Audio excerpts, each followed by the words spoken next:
A very good evening, everyone joining us from all around the world. We are streaming live here from the Rapyd office in Singapore as part of the Singapore Fintech Festival. In collaboration, there are a number of different Rapyd Talks and sessions that we are hosting. And I'm personally honored to be joined by our esteemed guest, Anurag. Anurag is the founder of Shopmatic and over a storied 25-plus year career across payments, e-commerce, and digital banking. There'll be lots of discussion points today. So thank you, Anurag, for joining us. As a short introduction about Shopmatic and what you did before that. So Anurag has spent time at Standard Chartered Bank, most recently at PayPal, and we are here to learn more about Shopmatic. So when was it founded? What was the idea all about? And how did this come up? Firstly, Chaddy, and for the Rapyd team, thank you for having me for this chat.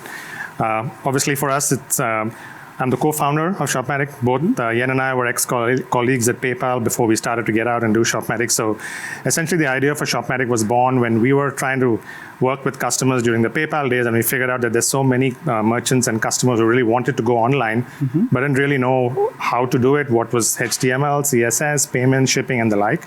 So the whole idea was how do we support small businesses and SMEs in the emerging market space to help them digitize themselves. So that started right from e-commerce in terms of doing storefronts, social commerce, conversational commerce, payment, shipping to marketplaces, and then providing the entire ecosystem across point of sale as well. So that's how we started the thought process.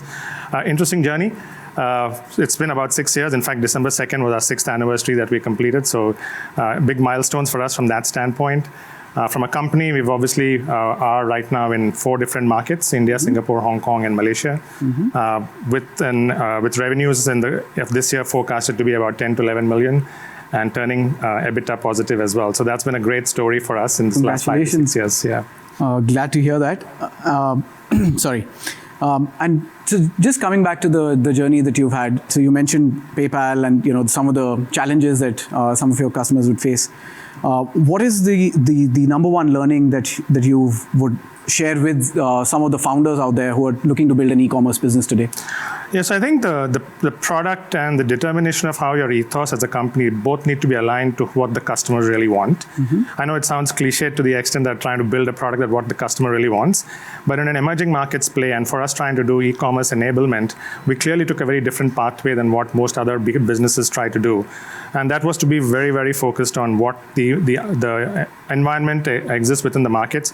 So whether it be from looking at emerging markets from a standpoint of customers in tier 2 or tier 3 towns in India, and the fact that they don't have a desktop or a laptop, and how do you build for an e-commerce enablement solution using the mobile first solution? How do you make sure that it's so easy for merchants to sort of build their platform just on the mobile phone with a single click on payments, shipping, and the like. And also, as much as most customers who are in this part of the world always require somebody else on the other side of the phone to be able to help and guide them through that process. So these are 3 or 4 things, and keeping that at the forefront of what we were trying to do is super critical. Again, we are trying to be an emerging markets player. So India is different from Singapore, is different from Hong Kong, is different from Malaysia. So making sure that we are local in each of those markets become very relevant as well. So while you do have a very international experience that you want to give our customers, staying local and relevant in each of these markets makes it a super requirement for you to be successful. Right. Yeah. And interestingly, you mentioned these 4 markets. One of the themes that we've been hearing over some of the sessions this past week is this speed or the time to market. And how is sort of Shopmatic set up to help new businesses go online that much faster and start transacting online as quickly as possible? Yeah, so a couple of things that we've done is, one is, of course, we've used the mobile as a first, so we're mobile first in many ways. So everything that you want to do on building your e-commerce business or your e-commerce platform is available on the mobile phone. So for us, distribution and reach to customers within these emerging markets becomes all that more easier. The larger plays is how do we integrate with partners, whether it be payments or with shipping, so that you can actually launch into markets without having to go in and do separate integrations with each of the local payment partners and providers in that. Makes all the more difference. Right. And the third is, how can you build for localization? Can you have language support? Can you look at, and all of those parameters become relevant to us. So, and we take a digital first approach. We also work with strategic partners as we go to market, so that we leverage the brands of some of the larger brands that we work with, be it UOB or CIMB or HDFC Bank in India. We partner with them to go and distribute the solutions as well. So working both on the go-to-market side as well as on the product build side, we're able to enter markets quite quickly. Right, fantastic. And in terms of these markets, you did mention being extremely locally relevant is important. So do you also look at local language customizations? Is that something that you support today? So that's on the roadmap for us to be built out for our UI with the merchants. Is in English at this point in time, but the merchant to customer or to their buyers could be in any language that the keyboard supports. So to that extent, we have that capability, but it's down in the roadmap to get into doing more. So we could do Indonesia, we could do Bahasa, we could do Philippines, but any other script is in the roadmap for us in the next 3 months to go into Thailand and Vietnam. Understood. Which is in the stated markets for us. Okay. I'd also like to pick your brain for a couple of minutes and just share with some of our broader audience, especially at a global level, what are the key segments that you serve, be it from an industry standpoint or the type of merchants and customer base that you serve, and how big is the space that we're really talking about? Yeah, so I think one which is sort of the obvious is the SME, and that's sort of defined, and you have enough data published for one to know what the size of each of those categories are. So that's a clear segment that we want to be able to target, but that's kind of from a demographic standpoint, that's who we want to target. We are also keenly looking at, we obviously very focused on people who are digital first, who are trying to enter into the digital ecosystem for the first time, and also to help people who are managing the business across different platforms, for them to come on to us so that we can actually help and make sure that the platform provides for the capabilities for them. But another category that we've been successful in creating is what we call as the individual entrepreneur category. So if you have got a business of making soft smoothies, for instance, and you want to sell that out, you could actually set up a business while you're working at Rapyd. And likewise for many other folks who are baking cakes at home. My daughter runs a business of baking cakes, and she does that on the weekend, and she's able to set up a business for that. So it's a very different customer segment that we are focused on as well, but that's a category that we've been successfully been able to create that allows for new business ideas to come about. Also, I mean, you could have multiple interests, right? While you're doing smoothies, you could be doing physical training, and you could become a personal trainer for somebody else. So you could have multiple options that are available to you, and that the opportunities then become limitless. To put a number on that is obviously undefined, because it could be basically anybody who wants to sell online. Right. That becomes a business opportunity for us. I think more than the smoothies, I would look at cricket training as my side business. And we also touched upon the 4 countries. So today, as I understand from our previous conversation, India is one of your largest markets. Are you also looking at any new markets that you would be entering in as 2021 rolls in? Yes, so I think we've got plans for Indonesia, Philippines, Thailand, and Vietnam in the next 12 months. I think in April, May, we should be launching in Indonesia and Philippines. And subsequently down the year, we should be looking at launching into Thailand and Vietnam as well. Right. And then, I mean, we do have an emerging markets mandate, and hence for us to look at Middle East and Africa as well becomes super critical, but that will be probably 12 months down the line from here. Right. And the focus would still be SMEs and individual entrepreneurs, enabling them, empowering them? Yeah, so our whole product is both. I mean, we have 2 sort of solutions that straddle both the e-commerce and the retail space. One is, of course, the self-serve, and then we do have a managed services solution as well that does quite remarkably well in Singapore. So that we are able to cater to the larger SMEs, wherein the SMEs then outsource their business of managing their digital platforms to us, and then we are able to help them grow their business. And that's proven to be equally successful, wherein in post 3 months, we're able to see a 24-25% lift in the merchant's GMV by virtue of those models. So those are the models that we will take. That caters to a slightly larger SME segment, but still staying within the SME and the individual entrepreneur segment for us. Right. Understood. And also for a first-time entrepreneur, I'd like to get your suggestions on the different pricing plans that Shopmatic also offers. As I understand, there is a subscription model as well as a pay-as-you-go model and a permanent hosting fee model. So to go back to your earlier question as to how did you look at building a product and for the emerging markets, one of the things that we learned was subscriptions work in some markets, subscriptions don't necessarily work in some markets. And the idea for us was to sort of disrupt the business model wherein we allow for any merchant who comes to the door to pay us a 3% transaction and $1 a month. So that's sort of completely taken the market by storm in the sense that we are now able to onboard about 1,000 merchants a day onto our platform. And that sort of helped us in terms of looking at the price points so that we are able to cater to the long tail quite nicely, especially the individual entrepreneur segment. And if the GMV of the merchant goes above $1,000, they're better off taking a subscription plan because then we cap the transaction fee from there on. And then we build on the managed services. So the pricing pieces are, again, very flexible, catered to the customer segment or the customer type who's coming to the door, for them to have the choices that they could decide what works best for them. Right. Yeah. Seems like a win-win for the merchants to sign up. On some of the enablers that you've seen that have helped grow the ecosystem as well, I understand payments is one, logistics is the other. So we'd love to get your thoughts on what the fintech companies and the role that they've played in shaping up the ecosystem for Shopmatic. Yeah, I think as part of our enablement playbook for us, we need the entire ecosystem. So payments does form a significant part of that crux for merchants to be able to accept payments. And what Rapyd does for us is very important as well. So ideas of looking at how do you look at enabling multiple local payment options for each of the merchants who want to then address different markets within their geographies becomes equally relevant. But for us, the ecosystem sort of is quite wide. So it goes right down to social. So how do we enable Facebook and Instagram platforms for merchants to be able to share their product details and for them to actually sell their products. Also to marketplaces as well. So for us, we are quite complementary to a marketplace in that sense, wherein we are able to have our merchants sell their products on the multiple marketplaces, be it Lazada, Shopee, Q10, Amazon, and differently as well.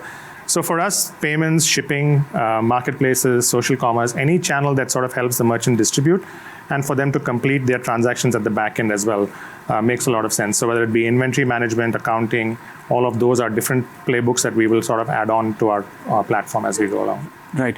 And as an entrepreneur, I don't need to be the expert in any of these specific features. Shopmatic would solve all of those. Yeah, so that's actually a good point, because one is, of course, if you're savvy enough and even though the platform is easy and if you want to use it, you could. But if you need some help, there is an assisted e-commerce engine that works both on the platform as well as with a human interface as well. So we are helping the merchants try to build their business online. For us, to help anyone who wants to sell online become successful is basically what we're trying to achieve here. Yeah. And that gives us an interesting segue in terms of how do I scale my business? So I've set up my e-commerce website using Shopmatic, but how do I reach out to new customers, market myself? And I think that's something that Shopmatic excels at. Yeah, so I think the channels that we use, so we are an all-of-channel approach. So you come in, you build your web store, we help you sell it on Facebook and Instagram. So and then also on marketplaces as well. So you could take the same catalog and we help you sell it across, be it Lazada, Shopee, or Amazon for that matter. And all of the orders and the customer details are back into the platform for the merchants then to be able to look at it and then manage their shipping and everything else from there. So for us, the more the channels, the better the opportunity for the merchants to sell their product. And that's what we keep adding on as we go along. So there are the other local marketplaces that we'll be adding on, whether it be Tokopedia or Bukalapak or any other folks in the region as well. Right. Yeah. And so just moving themes slightly towards the payment side of things, if you had a wish list for a payments partner in terms of the features that any new e-commerce website would require, be it escrow, be it split payments, as you mentioned, marketplaces, what are the top 3 or 4 things that you expect that your payment partner should provide? So one is, I think, local payment options. That's super critical. I mean, I think at the end of the day, most of our business is going to be domestic driven. Not so much cross-border, at least initially. On the slightly larger SMEs, it does become cross-border, so that's again an important play. But for us as a business, for us to be able to go faster into each of the markets, having local payment option and having the multitudes of local payment options in each market and making that available to our merchant and consumers, for their consumers, is super critical. That's by far for us the number one piece that we need to sort of to get going. Right. The second is, of course, there is an escrow play. How do you do cash on delivery? Is there a way for us to help the merchant de-risk his transactions by having escrow built into his capability? So once the product is delivered and then the buyer feels comforted by the fact that the product has come, and then the money gets moved back onto the merchant side as well. So I think those two would rank high in our pattern. Well, I'm glad that there are 900 payment options that Rapyd can offer. I was wondering when you're going to get to that. And there are some additional features as well in the API stack that we can discuss offline. And looking back, so 2020 has been obviously a very interesting year in many aspects, some good and some bad, of course. What would be the key learnings that you've seen for both your merchants as well as the broader marketplace in general? Yeah, I mean, it's been an incredibly interestingly different year. I mean, put it that way. It's not, from a business standpoint, we've done remarkably well. And that's obviously been by virtue of folks moving to the online space. And at this point in time, I mean, whoever thought that going digital was an option, I mean, that's not an option anymore. It's an imperative. I mean, that's my point, that you can't not be digital at this point in time. So that's been one learning. And I mean, I think I read a report last week which said that 40% of online transactions in this year have happened from first-time buyers. So there's a whole new market category that has been created itself in terms of consumers going online and purchasing, which augurs well for businesses like us who then enable businesses to go digital. So that's been one piece for us. The second piece that we've also learned and adapted quite a few things. So when COVID was rampant and there was lockdown in many countries, we actually launched a Kirana special in India, wherein we actually tailored a solution for the grocery guys, Kirana shops in India, to be able to have a pre-populated catalog which they could simply upload and then start selling to the nearest condo at that point. So that took off quite well as well. So we've been able to sort of make that quite nicely for the markets. Personally, that gives me a lot of comfort because I know my grandma could get her milk supplies in spite of COVID. Yeah, in fact, we do have some good stories as well. So there's a guy in Basti, which is a town that I never knew of, which is about 65 kilometers from Ayodhya, and so he actually is an MBBS student, and he went back home during COVID and then saw the fact that there were people who were not getting their supplies, and then he built a store on Shopmatic, and that's just gone through the roof, and he's just been selling groceries from his flat in his apartment. So interesting stories there. And do we have a name for this particular for the website? So I call him Basti Ka Raja. So I'll be sure to look it up just after this. And in terms of going forward, so as we look into 2021, there's obviously a lot of hope out there. What would be the couple of things we would look forward to more for the e-commerce space in general and from Shopmatic as well? Yeah. So I think, I mean, the e-commerce piece, I mean, the way I look at it in the emerging market space, the online sales to overall retail, if you exclude Singapore and keep it as a low single digit. So there is significant headroom for growth to happen in the digital commerce space.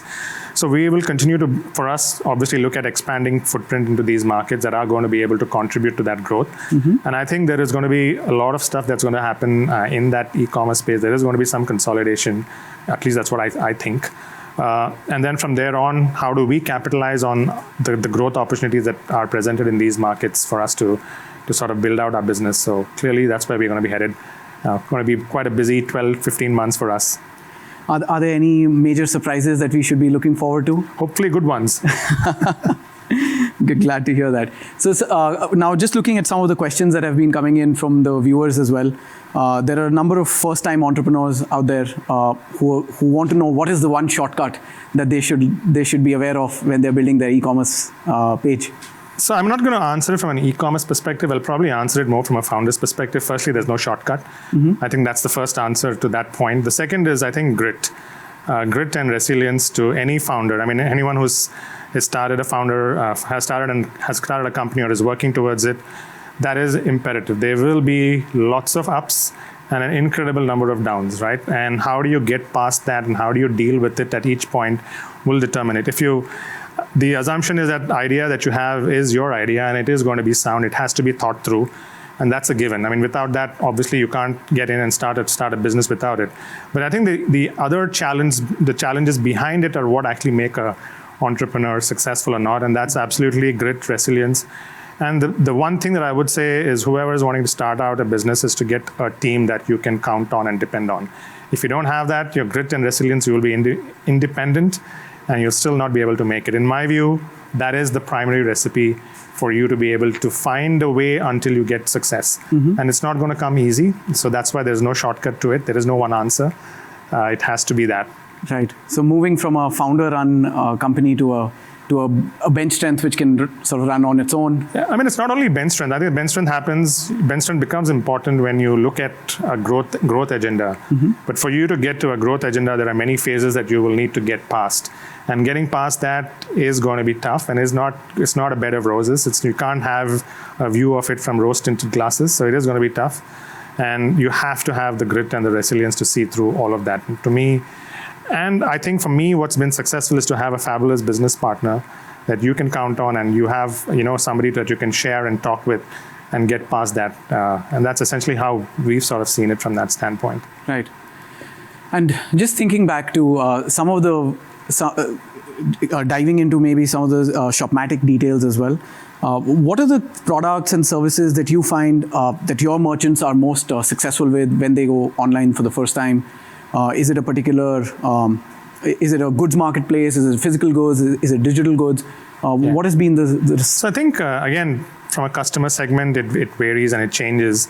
So I think one is largely the fashion and accessories tends to still contribute to a large part of our overall business. About 50 to 60% of the categories are from there. We are about 10 to 15% is from home decor. And during the COVID time, we did see a lot of packaged food come alive. And that is something that we saw from that standpoint. Again, it differs by market. So Singapore had a lot of packaged food products, even though there was Kirana in India, the ticket size of Kirana were much smaller. But I think that's been one of the plays that we've actually seen happen. I think just to add on, I think one of the other pieces that is to look at is how do you do hyper-local delivery in times like these, and who do you partner with, and who can you work with to sort of make that solution all the more holistic in that sense. Right. Yeah. And one of the disruptors or the interesting features we saw recently is Facebook Live events and live shopping as a category and a class. Is that something that is also available as a feature within? Currently not, but watch this space because we're doing some work on that front as well. So again, I think if you go back to our solution offering, it's about, again, making sure that all the channels are relevant or that are utilized out here. I mean, 85% of transactions that we've seen on our platform actually happen on social, chat, and marketplaces. The web store is not necessarily the primary driver for transaction growth in emerging markets. And hence, within that, under the social side, can you do live streaming? Can you work on leveraging with what Facebook Live has to be able to make those capabilities available on that front? It becomes quite interesting on that front. Yeah. Understood. All right. Thank you, Anurag. I'm sure, has been very helpful for our audience and all the budding entrepreneurs and the SMEs out there. Just as final closing thoughts, what would be the one advice that you have for business owners out there that are either already online or are looking to go online? Yeah, so I'll be biased out here and ask them to use Shopmatic for sure. but beyond that, I think, as I said before, right, this is not an option. It's an imperative for most businesses to go digital. And I think the platforms that enable those capabilities for merchants to be able to make that happen are the ones that will succeed in this front out here. So looking forward to an online-offline mix going forward. What are your plans for the rest of the Fintech Festival? And I'll keep watching you. I mean, I think what you guys are doing out here is fabulous. I'm a big fan of Rapyd, as you know, in any case. So from that standpoint, obviously quite keen to see how we engage further, but also to look at the different talks that you guys have on that front and just be happy with it. Well, just to summarize on that, these are a series of different talks called Rapyd Talks in partnership with the Singapore Fintech Festival. We will be streaming live from our offices here in Singapore. So if you are here locally, please do join us, but do register before you get in here.